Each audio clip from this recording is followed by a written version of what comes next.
आदरणीय महानुभाव, आज 18 सितंबर 2022 रविवासरीय इस जीवन कैसे जिए की 124वीं कड़ी में आप सबका बहुत बहुत स्वागत, अभिनंदन, नमस्कार, प्रणाम। आइए आज का सुमधुर भजन हम लोग सुनते हैं।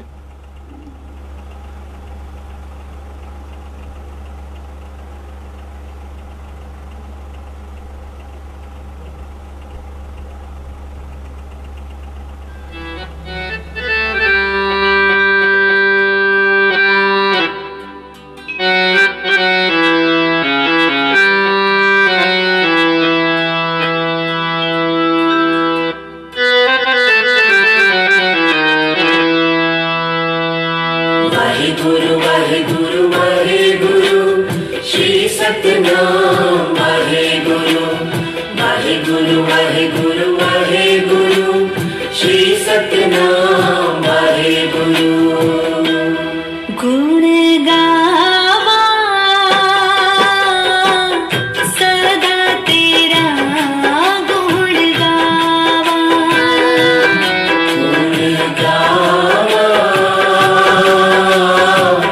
सदा तेरा गुण गावा। सदा तेरा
आदरणीय बंधुओं, आपका आज की सभा में एक बार पुनः स्वागत। आज बहुत ही मन को प्रसन्न करने वाला यहाँ वातावरण है। यूपी में, उत्तर प्रदेश में, यहाँ आगरा के पास हमारे धाम सिरसागंज में एक ऐसा माहौल जो वर्षा के बाद प्रारंभ होता है। बरसात प्राय इधर धीरे धीरे करके खत्म हो रही है और खुशनुमा बहुत ही सुखद वातावरण, सभी में आपका बहुत बहुत स्वागत। आइए हम लोग आज का ईश प्रार्थना का श्लोक। ओम हिरण्य गर्भ समवर्तताग्रे भूतस्य जात पतिरेक आसीत् सदाधार पृथिवीं द्यामुते मह कस्मै देवाय हविषा विधेम।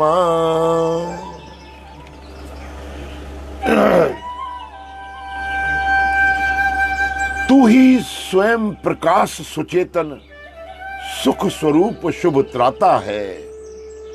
सूर्य चंद्र लोकादि को तू रचता और टिकाता है। सूर्य चंद्र लोकादि को तू रचता और टिकाता है। पहले था अब भी तू ही है, घट घट में व्यापक स्वामी। योग भक्ति तप द्वारा तुझको पावे हम अंतर्यामी। योग भक्ति त्याग तप इत्यादि पूजन आराधन कीर्तन इत्यादि से हे परमेश्वर हम तुझे पावें और तेरे गुण गावें। एक सीधी सच्ची बात, किसी बहन ने मुझसे इस दरमियान एक प्रश्न पूछा टेलीफोन पर। प्रभु, आपके द्वारा ये जो कार्यक्रम प्रसारित किया जाता है, इसमें आप हमारे जीवन कैसे जिए के ढंगों को बताते हैं। आजकल विचार पर बात चल रही है, विचार कैसे हों, हम विचारों का कैसे आवागमन अपने आप में स्वीकार करें, विचारों से हमारे मनोभाव कैसे बने, इत्यादि इत्यादि। और बातचीत के दरमियान उनका यह प्रश्न था, प्रभु हम तो अपने विचारों को शुद्ध रखें, सकारात्मक रखें, प्रयास ये करते हैं कि हमारे मनोभाव भी शुद्ध रहे, लेकिन इस रोजमर्रा के जीवन में बहुत कठिन है ऐसा, जैसा आप बताते हैं कि अपने विचारों को साक्षी भाव से देखें, विचारों का आवागमन, विचारों पर दृष्टि, विचारों को दृष्टा बन के देखें। कहने का तात्पर्य उनका यह था कि हम ऐसे विचार रखने के लिए अपने स्वयं को तैयार भी कर लेते हैं और करते भी हैं। अपने विचारों में कभी ऐसा प्रयास नहीं करते कि किसी को दुख हो, कोई आहत हो। परंतु इस संसार में, जिस समाज में हम रहते हैं, कभी कोई ऐसी बात कह देते हैं, मित्र संबंधी आसपास के सभी लोग, हम तो ये चाहते हैं कि हम अपने विचारों से, अपने मनोभावों से, अपने व्यवहार से किसी को आहत न करें, लेकिन लोग हमें ऐसी ऐसी बातें कह देते हैं कि उनको आहत न करने के कीमत पर हम खुद आहत हो जाते हैं और हमारी विचारधाराएं, हमारा समस्त क्रियाकलाप, हमारे मन में उठने वाले विचार सब नकारात्मक हो जाते हैं और हम बहुत ही बेचैन, व्याकुल अथवा दुखी हो जाते हैं। प्रभु इसके लिए कुछ मार्गदर्शन कीजिए। तो मैंने ऐसा महसूस किया कि ये एक महिला सत्संग समिति है एक, उसमें ये इस तरह के विचार आपस में करती रहती हैं बहनें। तो मुझे अच्छा लगा, मुझे ऐसा लगा कि मेरी बातचीत को लोग सुन रहे हैं और सामने से कोई समस्या यदि आती है तो उनके मन में जो प्रश्न आते हैं प्रयास करके मैं उनका उत्तर दे सकूं। मैंने उनसे एक बात पूछी। मैंने कहा जो भी व्यक्ति, जो भी सामाजिक प्राणी, जो भी समाज में आपके इष्ट मित्र, सगे संबंधी जो भी हैं, जिनके बातचीत से या जिनके कहने से या जिनके आपके प्रति जो भी विचार होते हैं वो आपसे वैसा कह देते हैं और आप दुखी हो जाते हो।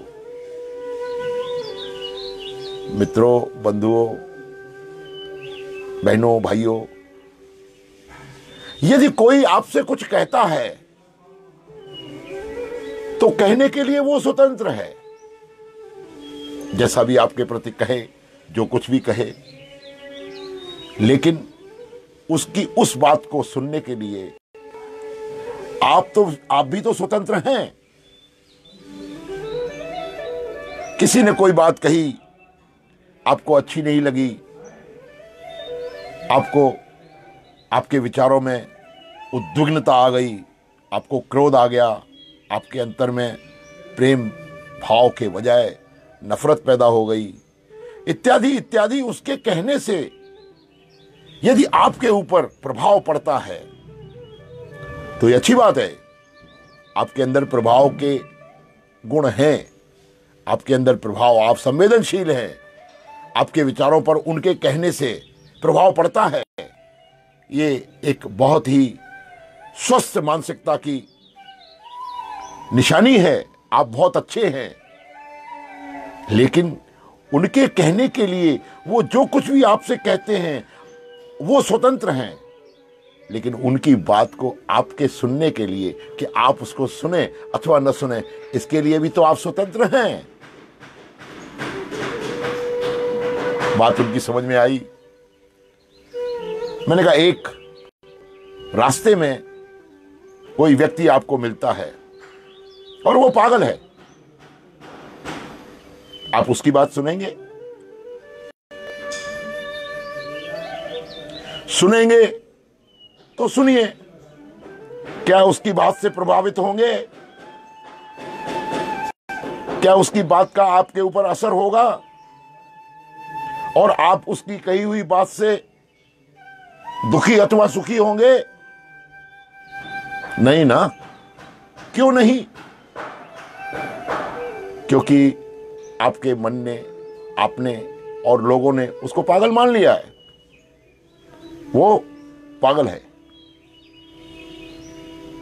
तो जिस प्रकार से किसी पागल की कही हुई बात पर आप सुने अथवा उसका प्रभाव अपने अंदर संजोएं अथवा उसके प्रभाव से प्रभावित हों, उसकी बातचीत से आपको दुख पहुंचे, सुख पहुंचे, आघात हो अथवा आहत हो, इसके लिए तो आप स्वतंत्र हैं। और यदि उस पागल की बात से आप प्रभावित होते हैं और आपके ऊपर असर पड़ता है, आप आहत होते हैं, आप दुखी होते हैं अथवा सुखी होते हैं, तो मेरी समझ में उसकी मानसिकता में और आपकी मानसिकता में कोई अंतर नहीं है। आपको तो पागल नहीं कहूंगा, लेकिन जो पागल है आपकी बात को प्रभावित कर सकता है, आप उसकी बात सुन रहे हैं, तो आप भी स्वयं अपना निर्णय लीजिए कि आप क्या हुए, आप भी पागल हुए। सीधी सच्ची बात। कोई कुछ कहे, आप उद्वेलित होएं, आप प्रभावित होएं, आप आक्रोशित होएं, आप आहत होएं, ये तो आपके हाथ में है। आप स्वतंत्र हैं उसकी किस बात को आपको सुनना चाहिए अथवा न सुनना चाहिए। ये भी आपकी विचारों की श्रृंखला में ही आता है। कबीर जी ने एक बहुत बढ़िया दोहा लिखा है, साधु ऐसा चाहिए जैसा सूप स्वभाव। स्वभाव कहते हैं स्वभाव को।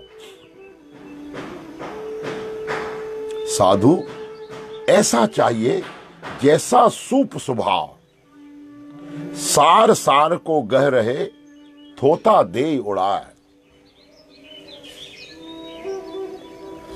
सूप का छठना जिसे बोलते हैं सूप, सिंधी में हम लोग कहते हैं छज। सूप का स्वभाव ऐसा होता है कि सार सार जो सारयुक्त दाने हैं अथवा भरे हुए दाने हैं उनको वो ग्रहण करता है और थोथे दानों को उड़ा देता है। ठीक इसी प्रकार से आपसे इस समाज में, संसार में कई एक प्रकार के लोग, मैं नहीं कहूंगा कि वो नकारात्मक लोग हैं, मैं नहीं कहूंगा कि वो सकारात्मक हैं, कई एक प्रकार के लोग इस प्रकार से आपको कई एक प्रकार की बातें कहेंगे। कहें, वो कहने के लिए स्वतंत्र हैं, लेकिन आप भी सुनने के लिए स्वतंत्र हो जाइए। आपकी इच्छा है आप उसको सुने अथवा न सुने, इच्छा नहीं बल्कि आपकी ये आवश्यकता है कि आप उसको सुने अथवा न सुने। मित्रों, बंधुओं, एक बहुत ही प्रभावशाली बात यहां उछलकर आ रही है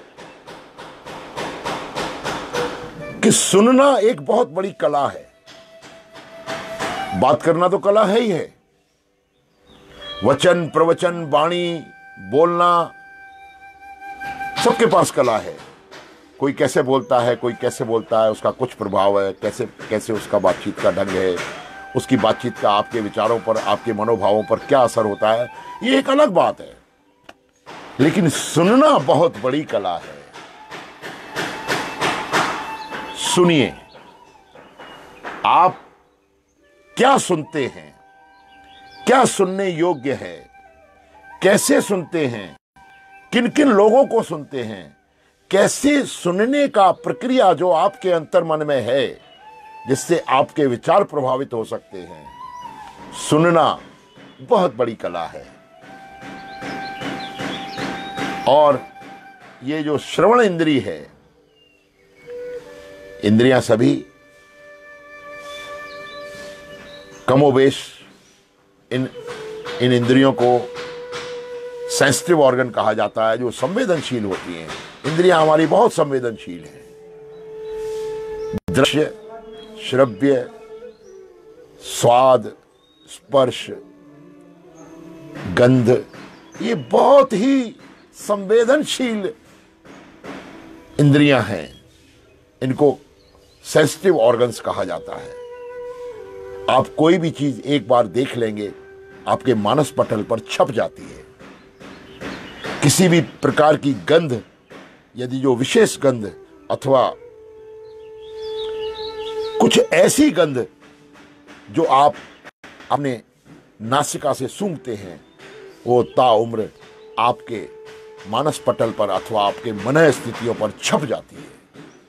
किसी भी विशेष प्रकार का स्वाद जो आप जीभ से अथवा जिह्वा से चखते हैं अथवा स्वाद लेते हैं, वो ताउम्र आपके मानस पटल पर छप जाता है। किसी भी प्रकार का म्यूजिक, संगीत, स्वर अथवा कोई आवाज अथवा कोई बात अथवा कोई वाणी जो आप सुन लेते हैं, वो आपके मानस पटल पर अंकित हो जाती है। इसी प्रकार से स्पर्श इंद्रियां हमारे शरीर की त्वचा किसी भी प्रकार के वातावरण को अगर एक बार महसूस कर लेती है, स्पर्श इंद्रियां जो भी अपने भावों को अपने मन में हमारे में वो भाव टक देती है कि हमने ये स्पर्श किया, ये महसूस किया। ये संवेदनशील इंद्रियां बहुत ही प्रभावशाली होती हैं आपके विचारों को, आपके मन स्थिति को, आपके मनोभावों को प्रभावित करने के लिए। मैं एक बहुत ही सुंदर बात इस बहन ने मुझसे कही कि प्रभु ये बात सही है। अब हो सकता है इस बात के बाद कुछ और प्रश्न उनके आए या आप लोगों के कुछ और प्रश्न आए। न केवल सुनने से आपकी मन स्थिति में आने वाले विचार, आपके मनोभाव सुनने से, देखने से, सूंघने से अथवा चखने से आपके मनोभाव परिवर्तित होते हैं और उसका प्रभाव गुण यदि आपके व्यक्तित्व पर अगर पड़ता है तो निसंदेह आपके जीवन शैली को प्रभावित करेगा, आपकी विचारधाराओं को प्रभावित करेगा, आपके मनोभावों को प्रभावित करेगा, आपकी मन स्थितियों को प्रभावित करेगा, आपकी स्थितियों को प्रभावित करेगा, आपकी वृत्तियों को प्रभावित करेगा, आपकी प्रवृत्तियों को प्रभावित करेगा और अंततः आपके स्वभाव यानी आपकी प्रकृति को भी प्रभावित करेगा। ध्यान दें, अब क्या चीज सुननी है, क्या चीज देखनी है, क्या चीज सूंघनी है, ये सारा कुछ आपके अपने विचारधाराओं पर निर्भर करता है। आप जीवन कैसे जीते हैं, आपके मन में उठने वाले विचारों का आवागमन आपको किस ओर ले जाता है, यही जीवन की कला है। यही जीवन का, हमारी आपकी बातचीत का, कि जीवन हम कैसे जिएं, यही आपके साथ अपने अनुभवों के आधार पर मैं निवेदन करता हूं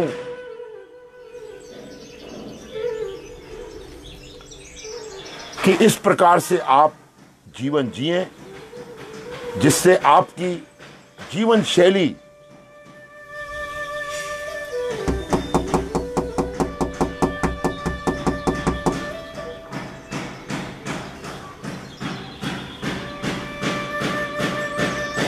अरे उमेश जी, अभी रोक दीजिए काम। क्षमा चाहूंगा, थोड़ा व्यवधान। ऐसा आपके जीवन पर आधारित है, आप किस प्रकार से अपने जीवन को किस ओर ले जाते हैं, यही जीवन जीने की कला है।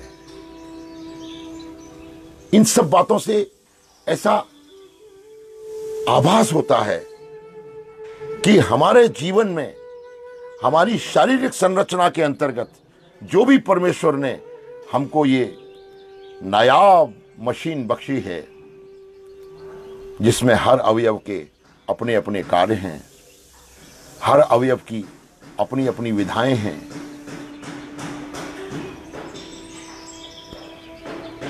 अरे उमेश, उमेश, अभी काम रोक दो, ठक ठक मत करो।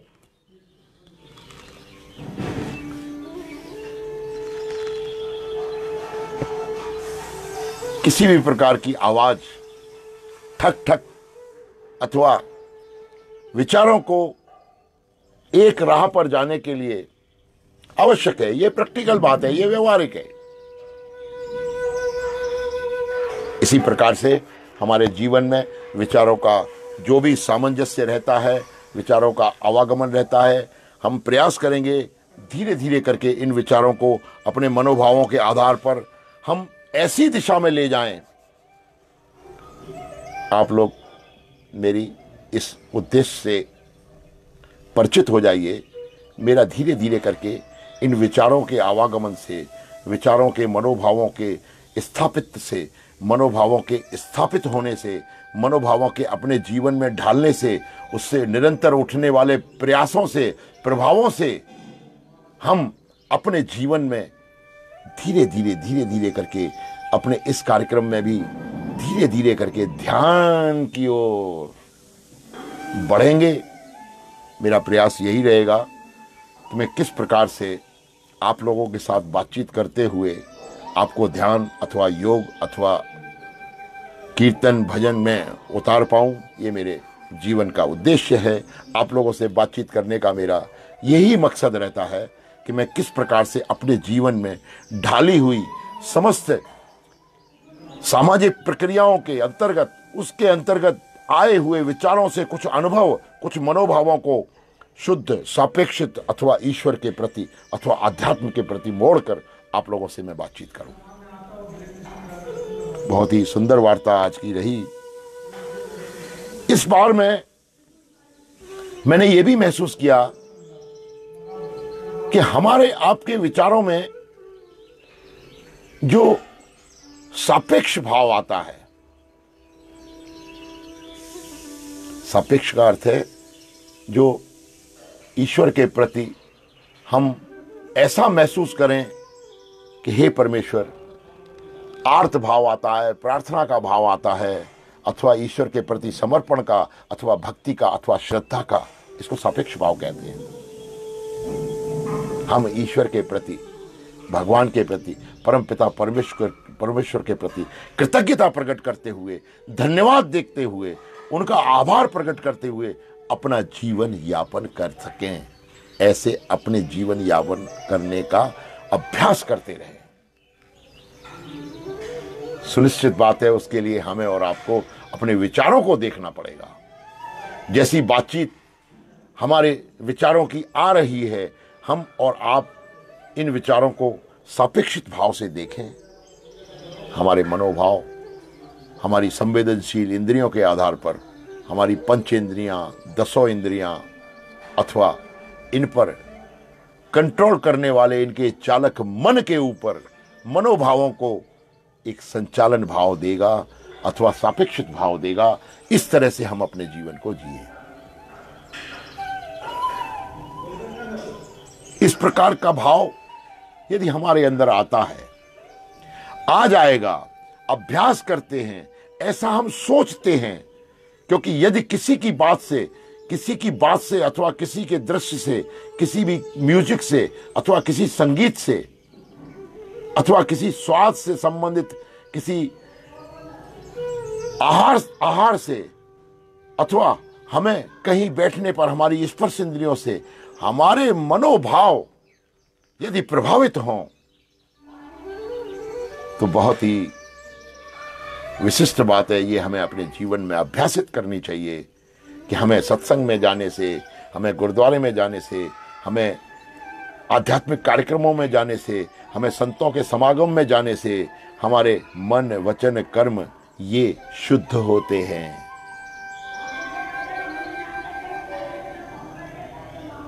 क्योंकि जैसे हम ये प्रभाव अपने अंदर लाते हैं कि हम जिस स्थान पर भी जाते हैं, जहां हम ऐसा देखते हैं। अभी जैसे कुछ दिन पहले मैं शिव शांति आश्रम लखनऊ गया, तो वहाँ मैंने देखा कई एक लोग उस समागम में, उस वर्षी महोत्सव पर आए हुए थे। तो वहाँ पर ऐसा देखने को मिला कि विशेष प्रकार की एक सेवा है। एक सेवा के अंतर्गत वहाँ पर आए हुए जो भी लोग हैं, उनमें आपसी मन प्रेम का भाव, साईं जी के प्रति, बाबा साईं के प्रति, सखी बाबा के प्रति एक आत्मिक श्रद्धा का भाव, एक प्रेम का भाव, एक भक्ति का भाव, भजन कीर्तन इत्यादि सुनने का भाव, अथवा वहाँ प्रकार से भिन्न भिन्न प्रकार के व्यंजन थे, वो भी तरह तरह से हमको उपलब्ध हुए। हमको उन भोजन के आनंद का भाव इत्यादि इत्यादि सभी हमारी ज्ञानेंद्रियां जो महसूस करती रहीं, उससे हमारे विचारों में शुद्धता, पावनता, जो हमारे मनोभावों को सापेक्षित रूप से हमें परमपिता परमेश्वर के प्रति अथवा ईश्वर की ऐसी हमारे ऊपर रहमतों के प्रति अपने आप आभार व्यक्त के भाव में आ जाते हैं। हे प्रभु, कि तुमने हमारे जीवन में बहुत कुछ दिया है, हम तेरे गुण गाएं, तेरी प्रार्थना करें, तेरे लिए नतमस्तक हों, तेरे प्रति, तेरी कायनात के प्रति सभी प्राणियों के प्रति ऐसा भाव जागृत करें जिसमें ऐसा भाव हो, सर्व मंगल मांगल्ये शिवे सर्वार्थ साधके, सर्वे भवन्तु सुखिना, सर्वे सन्तु निरामया, सर्वे भद्राणि पश्यन्तु मां कश्चित् दुर्भाग भवेत्। ऐसा विचार हमारे मनोभावों में आए, हमारे क्रियाकलाप, हमारा वृत्तियां, हमारी प्रवृत्तियां, हमारा स्वभाव ऐसा होवे जो इन पंच ज्ञानेंद्रियों से संबंधित अथवा प्रभावित हमारे मनोभावों को शुचिता की ओर, पावनता की ओर अथवा शुद्धता की ओर ले जाए, ताकि हमारा जीवन धन्य हो। आज का कार्यक्रम समापन की ओर मैं आप लोगों से पुनः निवेदन करूंगा कि इस प्रकार के जो भी प्रश्न हैं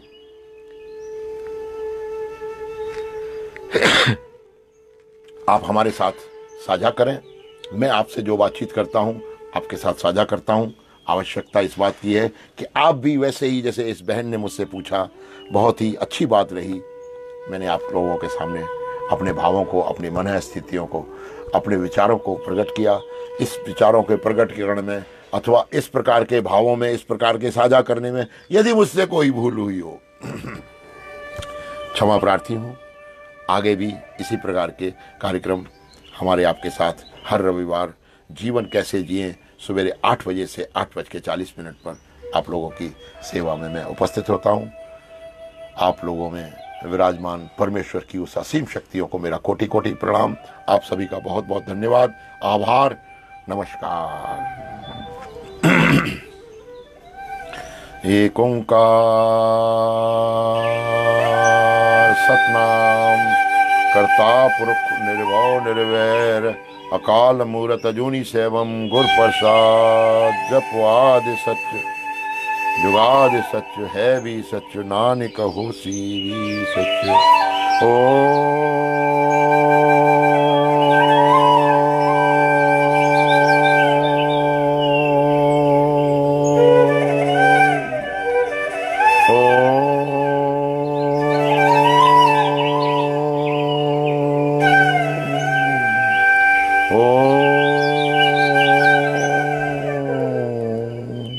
शांति शांति शांति।